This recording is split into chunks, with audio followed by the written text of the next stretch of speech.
เดี๋ยวพุ่นละเอาเข้าไปไว้มองเทิงหัวนั่นแหละติดแต่ก้อนนี่50-60 พันเดี๋ยวนี้80บางห้างนี่ขายแผ่นละแสนบางห้างนี่แผ่นนึงเกี่ยมันบ่มีอันปูพื้นแล้ว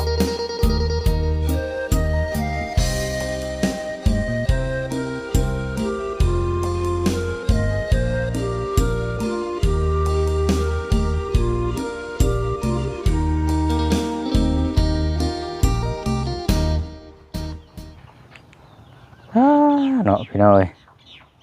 มามื้อนี้บัดว่าเป็นบนเป็นเวียนละบัดนี้เนาะเป็นนี่ได้อันนี้เนาะโอ้ก็บ่ถูกต้องคือกันแล้วบ่เสียงกับพี่น้องเนาะเวียนเนาะมื้อนี้เนาะวินหัววินหางละบัดนี้เนาะวินหางแล้วมันโอ้เมื่อวานนี่ก็คือว่าขึ้นบ้านมันพี่เฮ็ดพิลึกโพดขึ้นปีนหลังคาพิลึกพระรามหลายบ่บ่ายโมงกลัวจะลงมาอากาศมันร้อนเอ้าเนาะนี่ก็นอนปกติเลยนอนบ่อยากหลับแต่ว่ามื้อนี้สิครึมๆได้มื้อนี้บ่แน่ได้มื้อนี้วันพระวันศีลครับเนาะศีล7ศีล8สิมันมันชนลายมันนี่วันพระวันศีลนี่ผลนี่บ้าพี่น้องเห็นเนาะเองเว้าให้ยากมื้อนี้มันวัดเป็นสีครึมๆแน่บัดนี้พี่น้องเนาะเอาเนาะตัดภาพเปิดกล้องมาพี่น้องเนาะมาพบมาเจอกันอีกคือเก่าเด้อเนาะอยู่เถียงให้เถียงหน้าของทางไอ้อาดแล้วก็ทางแม่เพิ่นนี่แหละพี่น้องเนาะเอ้ยกับน้องอยู่น้ำกันนี่แหละเนาะมื้อนี้ก็ทางบ่เสียงซื้อผ้ากระแตะหรือว่าผ้ากระจาดจำนวน4แผ่นมาปิดกั้นก่อนเนาะหม่องถึงหัวนอนหม่องสังกะสีแล้วพี่น้องเนาะตัวเก่าก็บ่ต้องรื้อออกแบบประกบเข้าไปด้วยรถเนาะมันจังเพื่อดื้อเพื่อมากมันก็ย่อมมาเสียเวลาเนาะพี่น้องเนาะมีอยู่4แผ่นซอยกันไปนี่แหละพี่น้องเนาะกราบสบายดีและสวัสดีพ่อแม่พี่น้องเบิดสุคนได้พี่น้องเด้อเนาะก็มาชมกันนี่แหละพี่น้องเป็นอีกเคสนึงเนาะที่ทางบ่แซงเนาะก็เข้ามาเยี่ยมมายามเนาะตอนเช้าแล้วก็ตอนแลงพี่น้องเนาะก็พี่น้องก็ถามมาว่าทางบ่แซงนี่มีงบบ่ซั่นเนาะคือบ่แจ้งสมทบกับทางบ่เตียงทองบ่ซั่นเนาะอันนี้ยังบ่มีเด้อพี่น้องเด้อเนาะขอแจ้งทางพ่อแม่พี่น้อง FC นํกันเนาะถ้าว่ามีมาบ่เชียงจะมาแจ้งในคลิปแล้วก็จะพูดคุยกับทางทีมงานแต่ว่านี้ยังบ่ทันได้มีเนาะถ้าว่าผู้ใหญ่เพิ่นซอยนะพี่น้องเนาะเอาก็คือบ่เชียงว่าอะไรพี่น้องเนาะมันก็ขึ้นอยู่กับบุญวาสนาถ้าเฮาเชื่อในบุญในธรรมเนาะพี่น้องเนาะเอาเนาะมีแต่ว่านี่แหละเอาไปเบิ่งน้ำกันอีกวันนี้พี่น้องเนาะเราจังมาโจมผ้ากระจาดลงให้เราเนาะเป็นบนเป็นเวียนศีรษะละบัดนี้เนาะทางอันแม่น้อยพี่น้องเนาะปีนหลังคาหลายเมื่อวานนี่เนาะบรรยากาศนี่ครึมๆเลยมื้อนี้นี่เตรียมรถเจ้ามื้อนี้นี่เอาบ่ได้ว่าแล้วของแท้เราได้นี่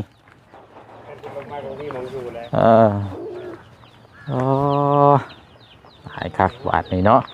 สบายดีเด้อโดยเอาเนาะสบายดีทั้งญาติเนาะแล้วก็ทั้งแม่น้อยนำเด้อเนาะเป็นนี่ได้คือว่าเป็นวินเป็นเวียนขึ้นตากแดดลายเมื่อวานมันเชื่อมันก็เป็นมันอะไรนะมันอยากมักเป็นแล้วนี่อยู่แล้วนะเพราะว่าเฮากับบ่มี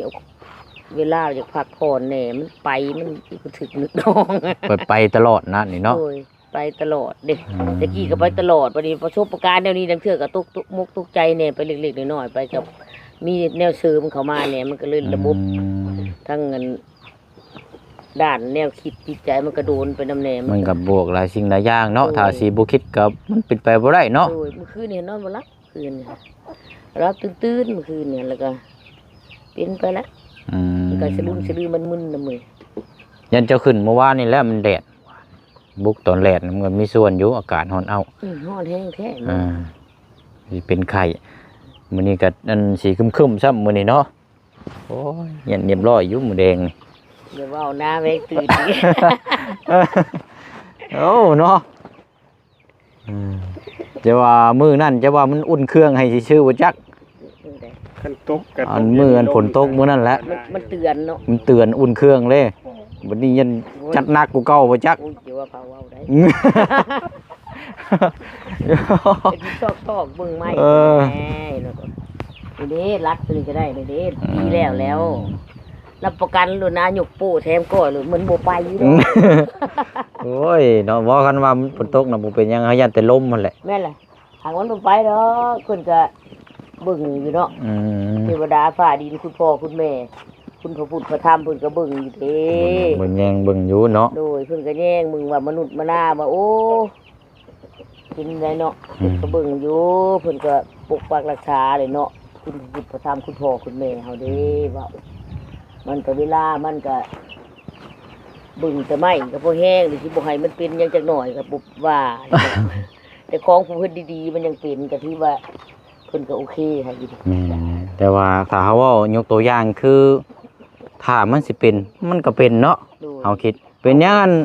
คือเฮือนเขาเจ้านี่สร้างใหม่ๆหลังบักงามๆก็หลังคาก็ยังปลิวเด้ แม่น ภาษายังจังซี่เนาะแต่ว่าหากยกตัวอย่างบัดหลังคาเฮือนหลังใหม่ๆหลังคาปลิวบัดเฮาว่าซี่มันบ่ปลิวนี่เนาะมันก็ยกตัวอย่างแบบมันก็มีแบบบ่คือกันเนาะ โดย เทวดาเป็นคุ้มครอง อันนี้ก็คันสิมาเว้าแล้วก็สิให้มันซ้ำเขาก็ถือว่าซ้ำนี่ก็ถือว่าโอเคอยู่ได้เฮาก็บ่ได้ลบหลู่หยังเด้ก็ถือว่าโอเคอยู่อันนี้เฮาเฮ็ดไปแล้วก็ ทำนี่ สิ แหละ เฮาก็พึ่งพระพุทธพระธรรมนั่นแหละเฮาก็บ่ได้ลบหลู่หยังเด้ก็ถือว่าซ้ำนี่ก็โอเคแล้วล่ะเพิ่นก็สิคอยไปทางใหม่ที่บ่ ก็สิเบิ่งแยงอยู่ดอกเนาะ ของบ่ดีก็ได้ เอาเนาะอันนี้รถจักรเจ้าบ่สาขานี่นะ โดย โอ้ของไทยบ่โอ้เว็บจีนเนาะจักปีแล้วแม่นนี่นะ โอ้10ปลายก็มือสองคือเก่ามือสองก็มาอยู่นำนี่ก็10ปลายแหละ อันนี้ได้ โดย โอ้ซื้อรถมือสอง โดย แล้วบัดนี้มาอยู่นี่ก็10ปลายปีแล้ว โดย เออ 10ปลายเลย คันนี้แหละที่ว่าเจ้าออกไปหาเฮามื้อนั้นน่ะเนาะ โดย อ๋อมันจนแตกเบิดละถ่ายเนาะหุงไปถ่ายหุงบ่ มีไผตายังบ่มี ให้ตารุดเบ่เลย หักยังอยู่หักอันหักตาหันก็อัน แต่ว่ามันบ่หุงเนาะ มันบ่ฮู้แหละเป็นเดือนแล้วนะมันบ่ฮู้หาจักเป็นได้ ก็พอได้มีอันนี้แล้วพอได้ไปถึงจะเป็นหันเป็นนี่เนาะ มีอันนี้แหละบ่ได้ว่าเป็นหันไปนี่แหละไปขายนั่นขายนี่กับมันนี่แหละพาไป โอ้อันนี้บ่ โดย เออ ไปเฮ็ดอยู่ตาเตอๆมันก็ซะก่อนอดเอาซะก่อน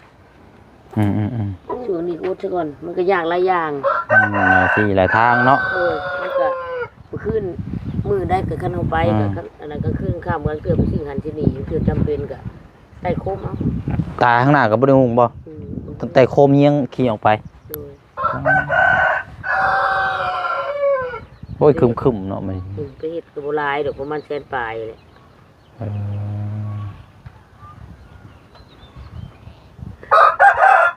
แต่ยามันพอขี่ไปได้เฮาก็ใต้โคมแต่หยังไปมันจักหน่อยเขาว่างก็ไปเฮ็ด ไปเสกตามันเนาะ มันก็พดอาศัยมันได้ย้อนอยู่เลย โดย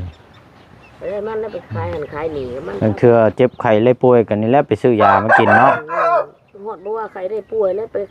ขายหันขายหนีขายพักขายหมีขาย อืม ไปขายแค่เดียวแค่ผักไปขายกับมันนี่ โดย มันก็บ่ค่อยเป็นหยังเด้อน่ะ บ่ได้อยู่ได้กินเนาะ เลยอันนั้นคืออันนั้นมาเนี่ยกระติกกระตักเอาได้ไปเช็คเบิ่งน้ำมันก็บ่ได้เปลืองได้เห็นแม่ข้างซื่อๆขี้ โดย เอาบ่ได้ป้ามันโศกถ้าว่าบ่น่ะก็ไปเช็คเบิ่ง มื้อนี้ชงสิบ่ได้ขึ้นแล้วหลังคานี่เนาะ วายแล้วมันสลืมมันใจมันเบิกขึ้น เป็นแบบสลึมแทบบ่เนาะ ใจมันเบิกขึ้น เออ เอาให้ปิ้วก็สิบ่ปิ้วดอก คันว่ามันบ่เป็นตาก็บ่ขึ้นได้เนาะจังเลยรถห่วย มันสลืมไหลจะร่วนลงไปหันสิเลย พิ้วลงมาบ่แห้งเลยเนาะเออเอาซะเนาะมื้อนี้เฮาซื้อผ้ากระจาดมาให้ ดู เพราะว่าเฮาเบิ่งนี่ถึงหลังคามันสิได้ชั้นนี้อยู่แต่ว่าก็อยากให้ผ้าซั่นแหละเนาะปิดกั้นเอาซะเนาะ ดู หัวเทิงหัวนวลมองหัวนอนนี่แหละเนาะปิดกั้นจัก3-4แผ่นก็ยังใครก็บ่ปิดกั้นอยู่เด้เนาะไปอันนั้นเนาะมีแต่ว่าเจ้าสิโจมได้อยู่บ่คันนั้นเฮาจับกล้องให้เฮาก็ได้ผู้ใดอยู่ท้ายรถไปโจมเข้ามาไว้ในไปแล้ว จับเฮ็ด เดี๋ยวนะ ไปเอามาพี่ก่อนก็ได้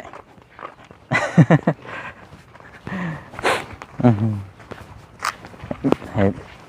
ทางไงอ่ะนี่จับได้อยู่บ่ใช่จับกล้องเขาได้อยู่บ่ มันชันครับ ยังมันชันเนาะ ให้ผู้นี้จับไปนี่สิชันบัด นี่เสียเด้อ ที่เอาขึ้นเลยบ่เอาไปแปะไปถึงหัวก่อนก็ได้ ไปวางไว้ก่อนก็ได้บ่แล้วก็ เรียกไปถึงหัวดิ แบบบ่แล้วบัดว่างจังเฮ็ดเนาะ โดย บ่แม่นว่าเฮ็ดตอนนี้เดี๋ยวเฮาซื้อมาไว้ให้ เป็นหยังบ่แล้วสิเฮ็ดดอก อืม เอาไปใช้โลดโอ้ลำบาก ขนาดนั่นแหละเนาะ เนาะ นี่แหละพี่น้อง มาเขาจับตรงคน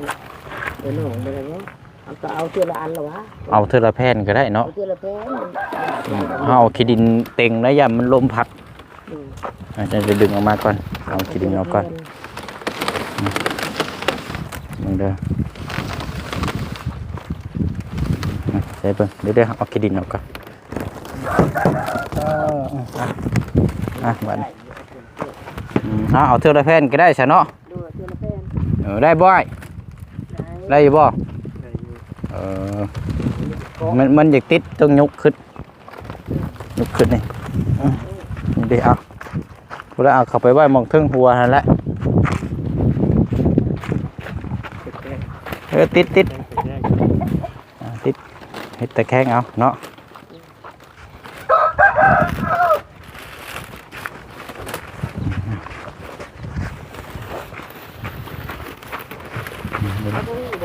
เจ้าละจะเอาใส่ทางไรซะ เอาเรียกไปหนึ่งคน เอาอิงไว้บ่คือเอานอนไว้ นอนบ่ อยู่ในหัวอยู่ นอนบ่ได้นะคนตกให้เต็กบ่ดีได้ เอาอิงใส่พานี่บ่ พาเฮาก็เอาไม้มาซ้ำใส่ เอาซะเนาะติงเอาเนาะเป็นง่ายเด้อ ไปยิงข้างนี่บ่ได้ ข้างนั่นบ่นี่แหละนี่เอาใส่ข้างนี่ก็ได้เนาะมองสังกะสีนี่ เดี๋ยวนี้ทำมาแล้วเฮาก็เอาไม้มาซ้ำใส่นี้ตามว่าได้ มันบ่ล่มบ่ ทางไหนมันสะดวก ล่ม ฮะ ทางไหนมันสะดวกเบิ่งเดี๋ยว ถ้าเฮานี่ว่าอยากให้เอานอนลงนู่นแหละ นอนลงนี่บ่ มีมานอนหมู่ข้างหลังสิ สะดวกกว่ากันซะ แล้วจังโจมขึ้นว่ะ เป็นสิจูมขึ้นบ่ มันหมดฮ้อนซะเนาะ เนาะ เอาเต็งไว้นี่นะแม่นี่เต็งสังกะสีนี่มันเต็งไว้นี่หมดไปแล้วจังโจมขึ้นบ้านเฮาฮะ เอาไว้ที่ที่สิบ่บัดที่เอาขึ้นเทิงๆได้สังกะสีทั้งที่ยากแก่กันนี่นะเอาไว้ โอ้ยังสิเอาสังกะสีตัวนี้ขึ้นไปต่อตัวนั้นอยู่เนาะ เออ โอ้แม่นแล้วจ้ะ นี่ เอา ไว้แบบ เอาอิงไว้นี่นะพิงไว้นี่เนาะ บ่เป็นหยังดอก เอาพิงไว้นี่แล้วก็จังเอาไม้มาเต็งเนาะ เอาไว้มา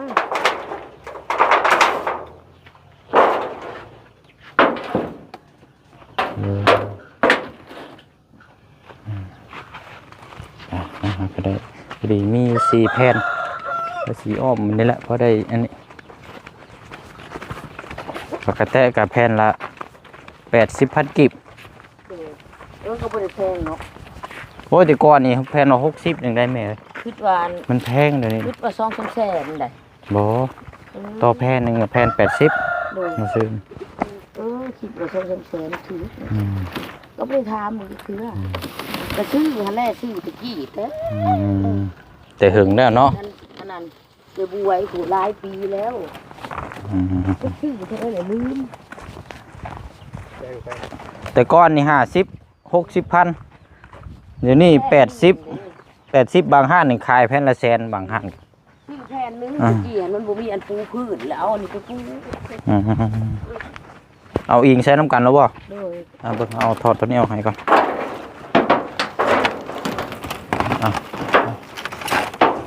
มาเลย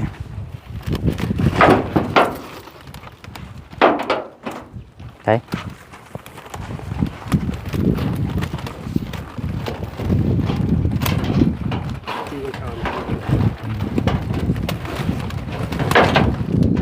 เพราะว่าตีนมันเข่าในพวกมันเลยอยากลบต้องเอาออกตีนออกมาอีกเห็ดเนินๆเอาจังหน่อยนะมันทำไว้ ง่ายหน่อย เอา จ้างมาก่อน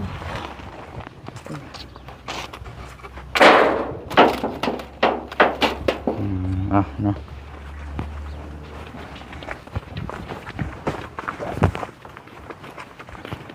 กินข้าวแล้วชุนเจ้าบ่เนาะเนาะคันว่านั่นก็ให้พักผ่อนก่อนให้โอเคก่อนร่างกายเลยจังว่ากันเนาะตัวนี้ก็ ก็จะกินยามองก็มองเป็นยามันมึนๆมินๆมันหนานจ้ะมันแบบตากับมือมันจะขึ้นก็แบบมันโกยๆอะไรอย่างเงี้ย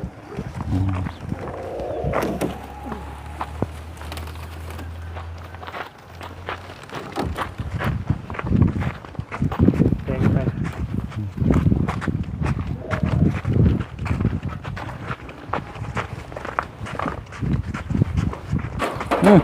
พี่ทึก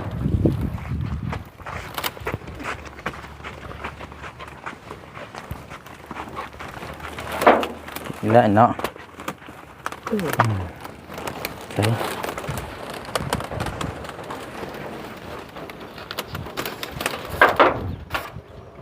เอาเนาะดูอีกแผ่นหนึ่ง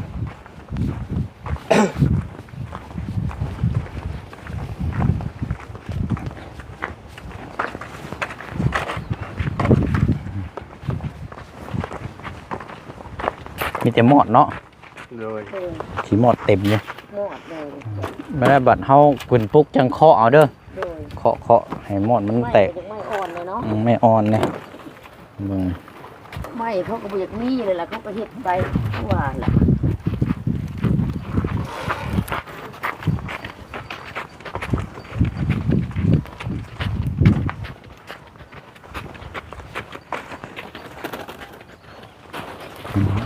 เอิดจังสีผิว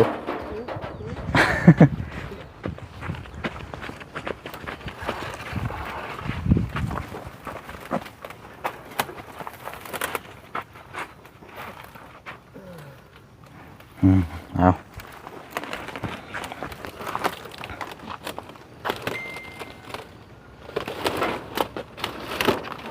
คำไว้เนาะบัด โด นี้ ยก็สิบ่โอเคแบบนั้น ได้แล้วนี่กันคำไว้นี่ละบัดเฮาติดตั้งแล้วเฮาจังทำความสะอาดเนาะให้มันขี้อันนี้พวกนี้ออกไปเต็งไว้ ข้อก็ออกแล้ว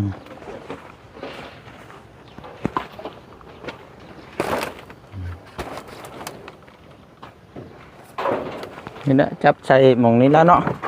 นี่ก็มันมีเสามีอย่างอยู่เนาะ โดยเบิ่งก่อนบ่เลยจังอันนะ คันว่านั่นก็หาข้าวมาใส่เนาะ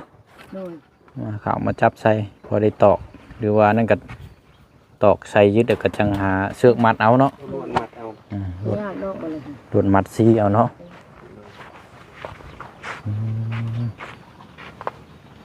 โอ้ยสมมุติใจผมมุกกับใจหลายๆเด้อ โอ้ย มุกกับใจหลายๆจะเป็นว่าช่วยจะเป็นว่าเบิ่งคนบ่มี อันนั้นเนาะ ทำ ตัวนี้นี่ใช่บ่ได้แล้วสังกะสีอันนี้เนาะ โอ้ย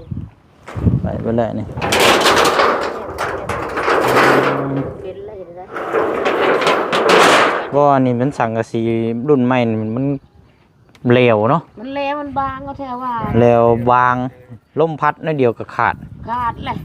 มันบ่ดีแน่ คันมันบ่ได้ชุบนี้เห็นโอ้ยเห็นขี้แล้ว สังกะสีอันนี้นี่บ่มีไม้นั่งก็บ่รู้ได้บ่เสียง มันได้ทนังไปเลย สังกะสีรุ่นเก่านี่ทนเนาะมันแข็งนี่คือแบบ โอ้ย นี้ ไปซื้อของเก่าเพิ่นซื้อของเก่าเพิ่นนี่ผู้นี้ท่าทั้งเมารถพร้อมยังพร้อม อันนั้นบัดนี้อันต้นนั้นเพิ่นว่าเพิ่นอันเรืออันนั้นแล้วเพิ่นเลยอันแถมให้เพิ่นอีต้นเพิ่นก็แถมต้นให้ แล้วก็ยังไม่ไหม้นะเพิ่นแถมให้ก็ได้ ไปซื้อตัวนี้แหละซื้อเพิ่นมางออกจากอันนั้นเพิ่นแล้วก็บัดนี้เพิ่นแถมให้เพิ่นอีต้นเพิ่นว่าก็เลยเอามา ก็ว่าเพิ่นสิดีเพิ่นแห้งแล้ว พอจุน บ่สมมุตินี้มันสังกะสีมันแล้วแล้วก็มันมีตามเกรดอีกอยู่ไสก็คือกัน อยู่ถ้าคือการมีแต่เขา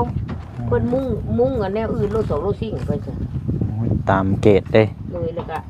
มุ่งกระบอกกระเบื้องเขาเบิ่งเพิ่นบ่เอาสังกะสี สุดหน่อยนะกันเจ้าก็เนาะเอา มุ่งไปก็บ่แล้วหักกระแนนอยู่ดอกพื้นหันกอมันเทิงๆหันมันกอมันอันสังกะสีมันไปก็ไหม้ก็มันพิลึกโพด นี่สมมุติเอาไม้อยู่นี่เด้อนี่บัดนี้มันซื้อมานี่เนาะบัดนี้เฮาคิดว่าเอาเฮาตอกนี่เนาะนี่มันซื้อแล้วนี่ พอทำมาตอกอยู่มันไม่พัดงอไปแล้วพูดสมบูรณ์ตอกพัด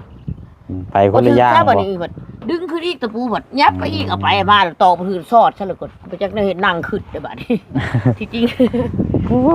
เนาะพี่น้องเอ้ย ขนาดรถยังไงอยู่ว่าอ้าวยามันไปสิบ่ไปที่บ่เฮาตีไม้ใส่อันนั้นมันก็สิคมไว้เนาะ ได้อยู่รอกว่านี้นะ ได้อยู่ได้คิดว่านี่ เอาเชือกมามัดลงใส่นี่แล้วก็สิอยู่คิดว่า จองเลยแหละ ยังบ่ได้ตีง จองมาใส่นี่ก็ได้แล้ว มันก็สีลมๆขึ้นกับบ่ตีงเลยดิเอาเสือกมามัดยังบ่ได้เอาเสือกมามัด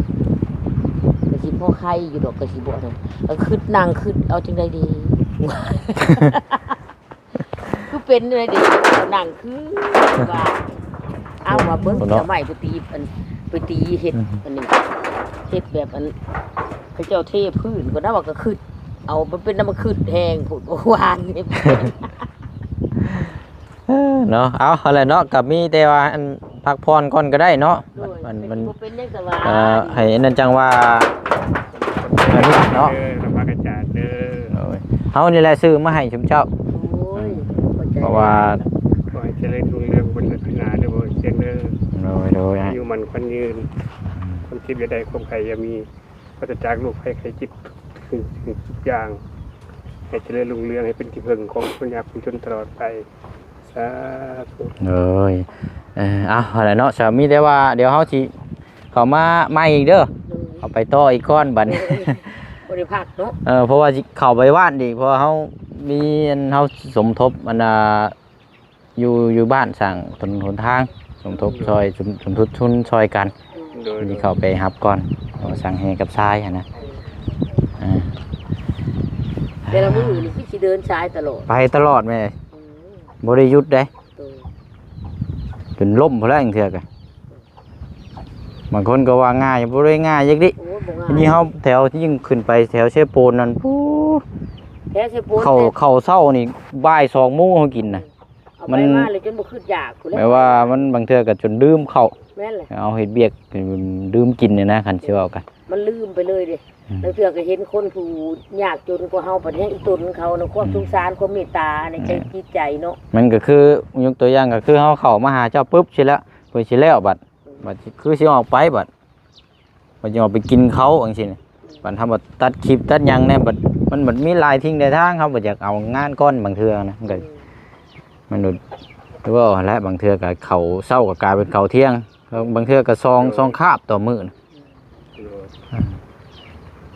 เต็มที่แล้วบ่เป็นหยังหรอก ใครแต่เนาะบุญคำบุญชูร่างกายก็เอาให้ย้อนซอยบุญ เลย ก็ดีขึ้นหมดทุกอย่างทุกแนวอยู่ดีไม่แห้งตื่มขึ้นไปคน โดยนั่นแหละคือจะว่าอะไรเนาะสู่มันชีวิตอย่าไปให้ชีวิตสู่เฮาเนาะคือจะว่าหั่นแหละ อันเอาถอยแห้งแล้วได้เอาถอยแห้งแล้วอันนี้คันมันบนนักนะคิดว่าเติบหนึงแล้วจะจังนอนนี่คันทำหนึ่งบ่นอนได้อันนี้แม่ก็ได้ โดย บ่นอนแท้ได้ทำหนึ่งอันนี้คือว่ามันสิบ่อันนั้นแล้วจนว่าสิไปซื้อยาหม่องก็จนบ่อยากไปแล้วมันไปบ่ฮอดเลย โดย ยาหม่องก็ปักมันเบิดเมื่อวานไปเพิ่นลืม เอาสนอมีแต่ว่านะเฮาเดินทางก่อนเถอะเด้อโดยเอาเนาะอยู่ดีไม่แห้งเด้อทางไอ้อาดเนาะทางซองเนาะสบายดีเด้อโดยป่ะเนาะและเดินทางก่อนเบิ่งน้ำกันอีกรอบๆก่อนเนาะอันนี้หมองนอนอันนี้เนาะข้างเรานี่นี่แหละบัดติดตั้งกับเปอร์ปิดใช้ได้รถตัวนี้บ่ต้องลื้อมันดอกเนาะได้ยีดอกพี่น้องเอ้ยเนาะเป็นแขกขาเนาะแตกชวดๆอยู่ไปตามนั้นละพี่น้องเอ้ยเนาะว่าจังคุยน้ำกันจังมาเบิ่งน้ำกันอีกเนาะพี่น้องเนาะซื้อผ้ากระแต4 แผ่นมาให้เราเนาะพี่น้องเนาะต่อเติมใส่หมองใดก็จังว่ากันบัดนี้พี่น้องเอ้ยเนาะมาเบิ่งกันนี่ดอกโพหลังคาแน่ดอกนี่พี่น้องเอ้ยเนาะผู้หญิงปกติแล้วพี่น้องเนาะอยู่ตัวคนเดียวเห็นได้สำเร็จเอาสมันแล้วพี่น้องเนาะไปเนาะพี่น้องเนาะขอบขอบใจขอบคุณพี่น้องFCเบิดสุคนอยู่ดีมีแฮงร่ำรวยในหน้าที่การงานเนาะพี่น้องเนาะเนี่ยพบกันในคลิปหน้าคลิปนี้บ๊ายบายนะพี่น้องเด้อสวัสดี